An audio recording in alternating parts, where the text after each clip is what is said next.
Hello, everyone. Thank you for joining my stream this evening. Tonight, I'm joined by Dr. Neil McCrae. We are going to do a part two of our last live stream we did 2 months ago, and I'm sorry it took so long for me to do another podcast again. But Neil, would you like to reintroduce yourself? And I know you wrote a book or launched a book a few weeks ago. Would you like to talk a little bit about that? Yes. Hello again, everyone. Yes, I've my new book has come out in the interim between our first part of this show about the what we've got 17 methods of depopulation, and the book has now come out, and here it is, green in tooth and claw.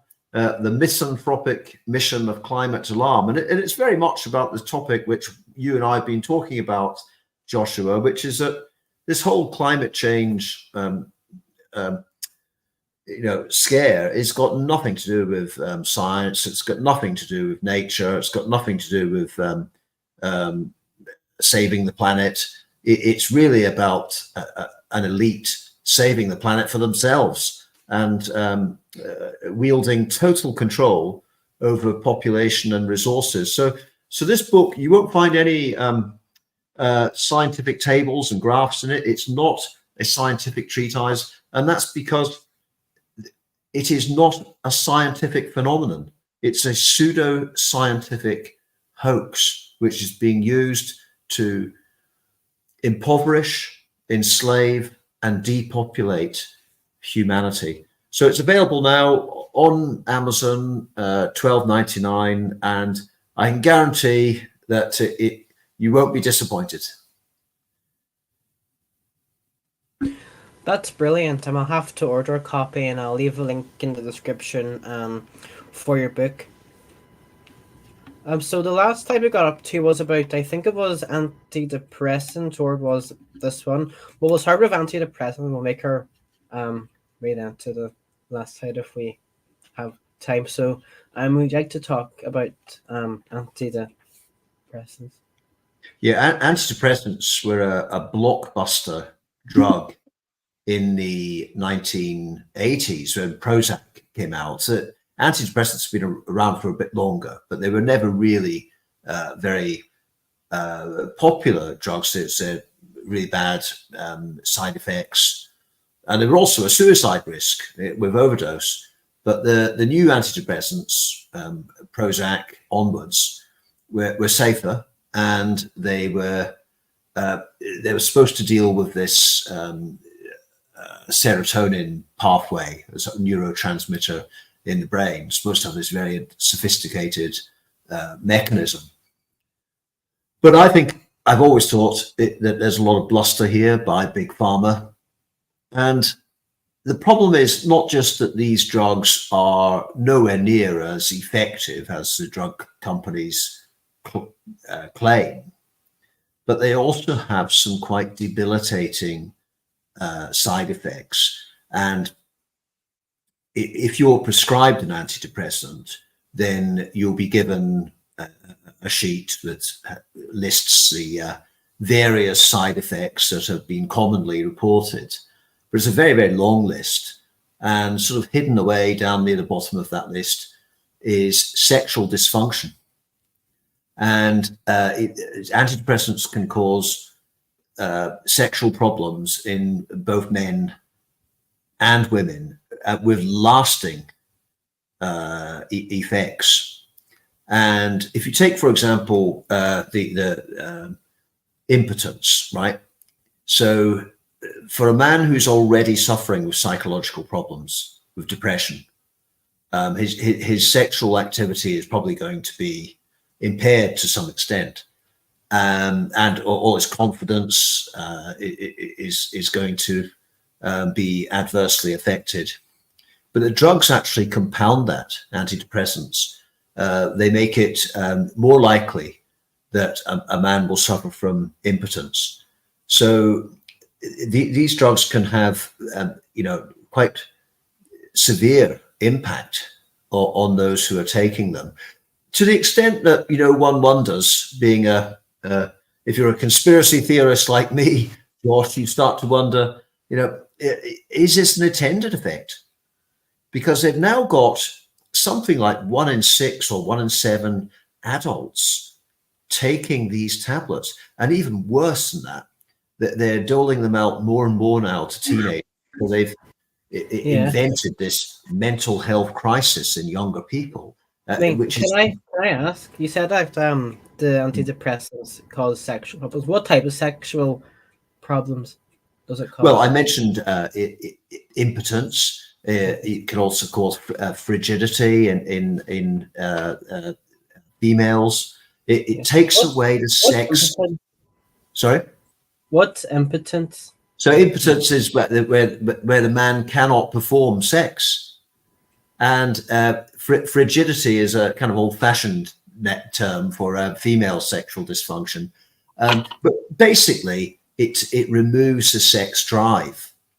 It takes away the interest and energy and the ability to have sex. Now, I'm not saying this happens to every single person that takes antidepressants, obviously not, but it's a common symptom, and it's one of the officially listed side effects of taking this medication. It's not something that doctors will tend to talk about much with patients when they put them on these drugs for the first time. They're unlikely to mention it, most doctors, but it is there on the list if people take the time to read the list of side effects. Antidepressants are not tablets that people take just for a short period of time to relieve depressive illness. Unfortunately, once people are on these drugs, it's actually quite hard to come off them. There's some quite severe withdrawal effects that have been reported in like BBC Panorama, the documentary on this. So once people are taking these drugs, they may be taking them for not just weeks and months, they may be taking them for years. So, that's a lot of time to be, if you do have sexual dysfunction as an adverse effect, there's a lot of time to be having that sort of problem. Exactly, and there's natural remedies people can use too, like exercise. Exercise is really good, for your mental health, and there's probably tons of other alternatives to depressants. And so the next slide, yeah.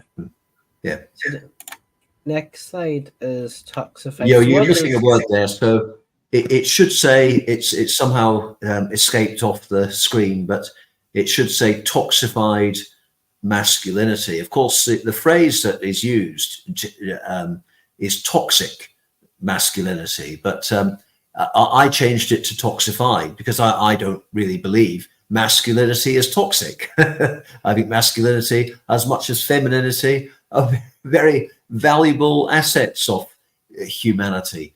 But masculinity has been portrayed as toxic, and the image that you've got there on the screen is Piccadilly Circus, where Sadiq Khan, who is the most ideological mayor that London's ever had. We thought Ken Livingstone was bad, but my goodness, Sadiq Khan, he doesn't do any real work for Londoners. He just spends his time devising campaigns to admonish and humiliate us. And here is his slogan, mate, and that's kind of based around some videos that were done of guys talking to each other, exchanging banter, and somebody saying something going too far, saying that women aren't very good at football or something like that. And one of the guys goes, mate, so it's just excruciating. But that's just a kind of humorous example of a big theme in society pushed by those that promote identity politics and woke dogma, that just being male is a problem, and the only way for men to make up for that is they have to always be aware of their of how they relate to others, and to have a sort of default position of a sort of apologetic, sort of guilt-ridden stance that should be adopted. And men that get on well in like public sector organizations, men that get promoted, are very good at doing this. They're using all the language to, go along with all this ideology, and they talk the talk, and they can, that's how you still have men in positions of power. But nowadays, for men to get into positions of power, they need to talk all of this language, and what it basically does is it means that ordinary, average blokes, they won't get anywhere in life, really, because the only way you can get promoted now, the only way you can have a successful career, is to follow, to pursue, and to proselytize for this woke ideology. Exactly, and I feel like all the most of some of the problems in the world today is the reason why we have all these problems in the world is because we lack kind of masculinity. Because I don't see many men stepping up for moral values. I mean, that's how I feel. What do you think? Yeah, I mean, the reason why this toxified masculinity is here in this series of 17 methods of depopulation is that if masculinity is toxified, then it becomes a problem. It looks like men are a problem to women, because women are the real target of this. They want to get the message across to women that they should be wary of men. And it's all adding to this theme around preventing sort of naturalistic behaviors, courtship behaviors between men and women. That's all problematized. Nowadays, a guy asking a girl out in the workplace, which always used to be the most common venue for couples to meet. Nowadays, a guy would be taking a real risk by asking a girl out at the water cooler. Exactly, and even a guy smiling at a woman can even be seen as like offensive or something. I guess it's crazy. And so the next slide is family courts. Why do you have family courts in the 17 methods of depopulation? Yes, well, this is pretty controversial in that to criticize the judiciary, you're criticizing the the very heart of the civic institutions of society. So that you need a properly functioning justice system for civic society to prevail. But what if the courts that operate are seen to be biased, or if they're seen to have ulterior motives, or if they're seen to have an ideological agenda? And that's very much the case with the family courts. They're very secretive. Anyone who gets sort of embroiled in this system, I mean, I've got a friend who's been through this, a very genuinely very nice guy, and his life has been turned upside down by this family court system. What you've got there in the picture is a bloke, a father, playing with a child at one of these contact centers. So there's a whole industry. It's not just the courts and the lawyers. There's a whole industry around the family court system, because parents are given restricted access, supervised access. So there's these contact centers where a father pays, something like £100 an hour or something like that to spend an hour of observed. So there's a member of staff in the contact center with the father at all times, watching him as he plays with his, son or daughter. but so I think that there's a sense, very strong sense, and the Fathers for Justice campaign kind of, this is one of their big sort of sources of anger, really, at the way that dads have been treated by the family court system. And what it does is a dad who is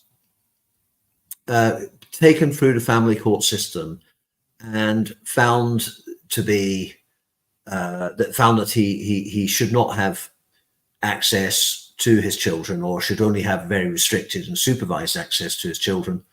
The dad is no longer living with the children, but has to pay the the monthly amounts to the mother, and these costs can be quite can become quite crippling when you add in the charge for the contact center and so on. Now, obviously, I'm not saying that you don't need at times to restrict abusive fathers from their children, and you have to say the same for abusive mothers as well. Clearly, you need a court system that can intervene where it needs to. But it does seem to me, and certainly to fathers who have feel themselves unfairly at the receiving end of the family court system, that this is done almost as it seems to be like an ideologically driven effort to get in the way of men having families. Yeah. So the next slide is working from home. That reminds me of the scandemic. Yes. And with the climate change agenda, one of the things that they want to do is create smart cities.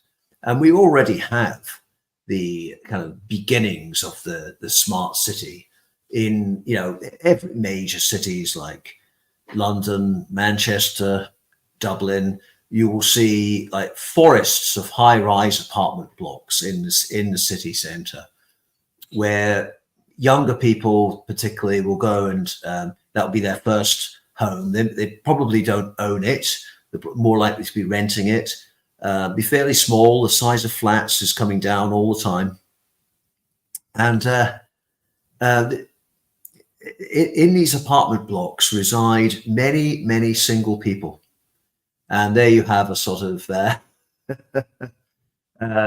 sort of epitome of this. You have the young woman, and she lives alone, but she does have her cat to keep her company, working from home. So she's not getting out into the office and meeting other people, and importantly, not meeting blokes, is she? She's just at home, and she'll be doing her work very conscientiously, I'm sure, but also WhatsApping with her friends and so on. But they're taking away the major kind of social aspect of work. People didn't just go to work. I'm almost using that past tense, as if nobody actually goes into the office anymore, because many people still do, and a lot of people don't work in offices. But office workers have lost a lot of the social aspects of their life that they had before this was all kind of progressed with COVID-19, wasn't it? When suddenly they shut down all the offices, and a lot of workers have never gone back. They've just remained working from home. But you could see how this, given what I said a few moments ago in a previous slide, that the workplace used to be the setting where couples met. It was the most common setting for men and women to get together. If that's taken away, then you just have an increasingly atomized society where people's lives become functional, but not really much fun. Exactly. I mean, that's spot on. So the next slide is smartphones. I can see the reason already why you have smartphones on the list, because smartphones, even myself, smartphones are extremely addictive. Well, yes, indeed, and that photograph there says all, doesn't it? So we used to have this concept of digital natives and digital immigrants. So I would differ from you, Josh. I'm a digital immigrant, and what that means is that I grew up in the pre-digital age, in the analog age, but digital technology came in, the internet came in, late 1990s. So I'd already grown up and had an adult working life before the digital era. But then I got used to living in the digital world. But because I'm a digital immigrant, I'm also I very much identify with things that aren't digital. And whereas the digital natives, which would be your generation, are you Generation Z, Joshua? I get mixed up with these letters. I mean, I haven't a clue what Generation Z means, if I've been honest, but I was born into all of this social media, smartphone stuff. Yeah, well, you're not a millennial, are you? Because millennial doesn't mean people that were born around the turn of the century, the turn of the millennium. No, millennials are young people that came of age. Yeah, sorry? I was born in 2006. Yeah. So you're not. You certainly wouldn't be a millennial. So it's a mistake that people might make when they see the word millennial, which you don't hear so much now. But that refers to people who were born in the 1980s, because they came of age. They became sort of young adults at the turn of the millennium. And the generation that followed the millennials was called Generation Z, but I don't know exactly what years that covers. But I think I'm pretty sure you would be in Generation Z. Now, Generation Z is digital natives, so you were born in the digital era. Yeah. So although there's non-digital things still around you, you haven't lived any life experience before the internet, and every new sort of cohort of children, the digital takeover of their lives has become more and more entrenched. I mean, I'm hopeful that young people will break out of this at some point, but at the moment, I mean, even from my experiences, I mean, it's very hard to break phone addiction. Like every time you go off your phone, you get withdrawal symptoms. I mean, that's how bad it is, and that's from my experience. Yeah. I have to hope that at some stage young people will see that just being on the internet. Yeah, but at the same time, though, I think social media has its benefits. Like, say you had a friend who lived, say, in a different country, you'd be able to keep in contact, with them through WhatsApp without having to write, the letters and stuff. You just text them and then they text you back. I think. Absolutely. I mean, I, as a digital immigrant, I remember starting work for an office in the mid to late 1990s, and I remember how long it took to type letters, go and get them signed, stick them in an envelope, and all that sort of thing. And everything took longer. Yeah. But today's technology, it would just take 2 seconds to send somebody an email. Yeah. But what you have as a result of that is a decline in quality, because we've got a lot more quantity now, a lot more speed, but people don't take as long, don't take so much time doing things now. And as we've also lost a lot of the personal touch. I just despair when I see a young couple in a restaurant. They're not talking to each other. They're just looking at each other's phones, and they're not even eating the meal that they're spending a lot of money on. Well, they'll start eating it once they finish whatever more important business they've got on their smartphone. This is a sickness, Joshua. So, yes, of course, you're right. I would wholeheartedly agree. The internet has brought tremendous benefits, and social media is a fantastic tool. But when it takes over people's lives the way it does, and importantly for this particular show, which is about 17 methods of depopulation, then clearly this again contributes to the atomization of society. So there you have in the picture 5 children sitting together, but they're miles apart, aren't they? That there's no engagement. No, not at all. So the next slide is net zero. Well, net zero is a pervasive ideology by which the climate change agenda is being imposed by national governments, local governments, corporations, schools, hospitals, universities, and so on. And it's based on this idea that we're creating too much carbon or using too much carbon. And scientifically, this is nonsense. But it's the world that we live in at the moment is that everything is carbon. Everything in life is carbon. Carbon dioxide is gas of life. As human beings, we are carbon. And, your viewers won't be able to quite see it as I hold up the cover of the book. But there's me holding a placard saying, "You are the carbon they want to reduce." And isn't it funny that they chose carbon of all the substances they could have picked as being the cause of man-made climate change? They chose the very thing that we're made of. And it's almost like telling us what they're really doing, isn't it?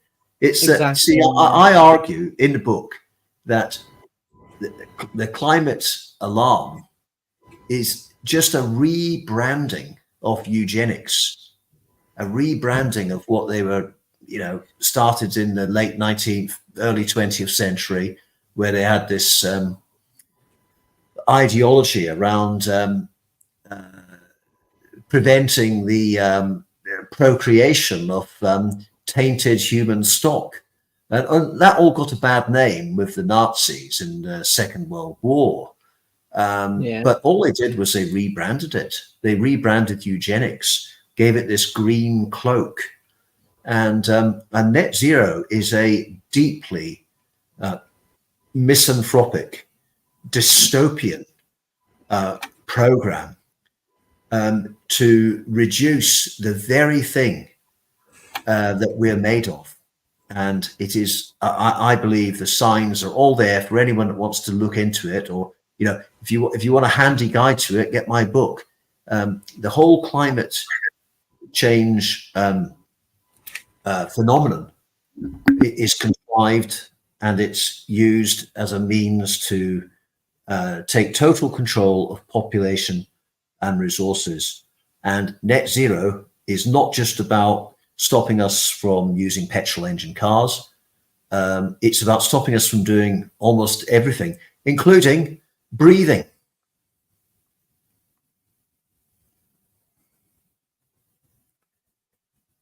Exactly, yeah. So the next slide is assisted. This is like assisted suicide and stuff. Yeah, assisted dying. So one way of stopping people from breathing is to entice them into euthanasia. Now, I have to say, Joshua, that this idea about assisted suicide, assisted dying, it tends to be called. They take the word suicide out because it, it's got too much of a negative connotation. It's very popular. If you do an opinion poll in any Western country, I mean, I think polls in the UK have shown about 70% of the population support a change in the law to allow people to have themselves killed by medical means. But what people don't realize is how much of a slippery slope this will be. And just like abortion, when that was legalized, in the UK, that was back in 1967. In Ireland, much, much later, of course. But, when abortion was legalized, I think they were saying that it would be a few hundred a year, maybe a couple of thousand. And now it's in the hundreds of thousands every year. And the same will happen. I think it was 30,000 babies in Ireland were aborted, or it could be a lot higher. Yeah. The huge numbers. And the same will happen with assisted suicide. And that's not me just speculating. Canada shows exactly what happens when you bring in a very lax assisted dying when that's legalized. In Canada last year, 10,500 people died through this process. Now, that number is still fairly low, you might think, but that's a lot more than the public were led to believe, because the public were led to believe this would be for people with rare neurological conditions, where they're paralyzed and they've got very little quality of life. Yeah. So how many people have used this so far in Europe? Do you know? I don't have the number in Europe, but several countries have legalized it. Belgium was one of the first. Switzerland, of course, because here you see on the screen Dignitas. That's a company in Switzerland where hundreds of British people have gone to die. Technically, it's against the law for for say a husband to take a wife to Dignitas in Switzerland would technically be a crime. But it's these days it's unlikely to be pursued, and they're unlikely to be prosecuted. If you killed somebody, however much you try and say it's merciful, if you did it in this country, in the UK, then there's more chance you'd be prosecuted. But it's becoming more and more accepted. And you've got Esther Ranson, the BBC presenter. She's really pushing a campaign to allow assisted dying in the UK, and I'm sure Ireland will be not far behind. No, probably not. I can imagine the majority of the population would accept it, no doubt. So the next slide is transhumanism. So what is transhumanism? Is that like when they're saying human decides to become a dog? Yes, well, we have on the screen there Klaus Schwab and his advisor, Yuval Noah Harari.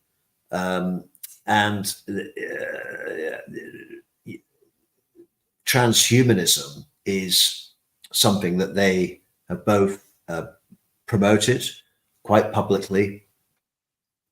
So what does it actually mean? Well, if they can get to your DNA, then they can do all kinds of things. Now, those mRNA vaccines, the authorities and the pharmaceutical companies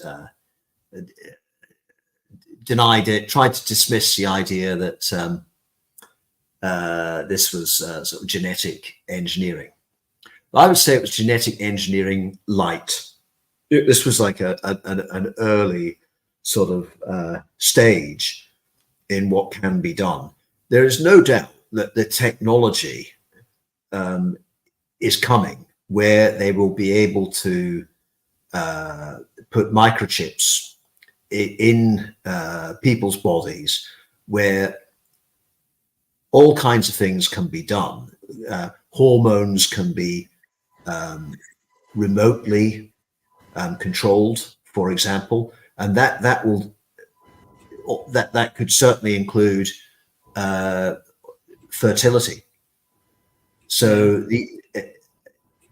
how would they get microchips into people's arms or into their brains, as Elon Musk and Klaus Schwab have talked about? Probably through vaccines and stuff, and they might even hide microchips in, like, say, like in meat, or say chicken or something like that. Well, so that's possible, but what's been shown to over the last 3-4 years of COVID is that people took those mRNA injections, a completely novel experimental injection with almost no questions asked. 80%, maybe 90% in some countries took these injections, right? So they know that they can use something like a virus to scare people into taking more vaccines, in which they could do far more developed things than they did with the COVID vaccines. However, if you go back to, on a previous slide, we talked about smartphones, right? And on that slide, those devices that the children are holding and staring at, they won't need to hold anything in the future. They will be able to communicate through devices that are in their skin, inside their skin. And, they may have something like goggles to see the virtual reality. But they won't or they need might to have a hold... thing in their hand where it kind of comes up, like, comes up in their, like, hand. You know the way, like, you see on some sci-fi movies or television programs, it's like they have like a chip in their hand, and like it comes up in their hand. Probably be something like that too. Yeah, I mean, And I can already... imagine this microchip stuff. I can imagine this microchip stuff would be tied in with the cashless society too. So when you go to buy stuff, you just scan your hand on the scanner. Well, that's right. I mean that sort of thing is already being done in Sweden, for example. Yeah, I've started up in Sweden. So technology is already there. Iran and China. It's in China too. Yeah. But transhumanism is going much further than that. Transhumanism is going to grasp control of people's DNA so that we are no longer autonomous human beings. We'll be part of a grid, some kind of matrix where we're controlled. And that means our passions, our hormones, and all of our communication can be controlled. And I don't believe with transhumanism that this is intended for the elite. No, this is only going to be something used to control the masses. Exactly. The elite will be living on in they're carrying on eating meat and fish, flying around on their private jets, having their skiing holidays, driving probably petrol cars, because no one really believes electric cars work. They'll be doing all these things, and it will be the masses that are controlled, restricted in every aspect of their lives, and under complete remote control through this very sinister project of transhumanism. Yeah. So the next slide is King. Yeah, well, this is just the final slide. They said of Michael Jackson, he's a king of pop. Bill Gates, who gets his hand into everything. He was doing vaccines for the last 3 years, but now he's buying up farms and doing climate change. King of Depop. Yeah, I like that name. So is there anything else you want to add in, or? I would just say that it's very important that we spread the word about the climate change hoax. This is not being done for anyone's benefit except a technocratic elite, some very nasty people. I would say build community networks of awake people. For those that are inclined, return to your faith, because I believe that faith can save us from the terrible fate that these evil characters have got in store for us. Absolutely. Yeah. And about your book, have you written anything else in your book apart from climate change and stuff? Well, so this current book is focuses on the how they're using the globalists are using the climate change agenda, but they're not just using climate change. They've also I've got a chapter on COVID in there, also a chapter on the war in Ukraine. So they're doing using all kinds of things in pursuit of the same agenda. So it's quite a wide tour of what's going on in the world, and I would hope that people not only buy the book but also share it around, because we really need to get this message across. Because unless we can resist now while we've got the chance, soon the ratchet will be so tight that we're just in the grip of these, very evil characters. Exactly. So thank you so much for coming on, and please send me the link to your book for the email so I can share it. Yeah, I sent you that already earlier. Yeah. Yeah. You should have that. Yeah. Yeah. So thank you for coming on, and hope you can come on again sometime later in the year if that's. Yeah, of course. Yeah. Okay. Thanks, Joshua. Thanks, everyone. Bye. And thank you for everyone who has tuned in. I hope to be back again in a week's time with another guest, or I might do a stream myself. I haven't done a stream with myself in a while, so I might do that next time. So until then, I hope you have a good evening, and God bless, and good night.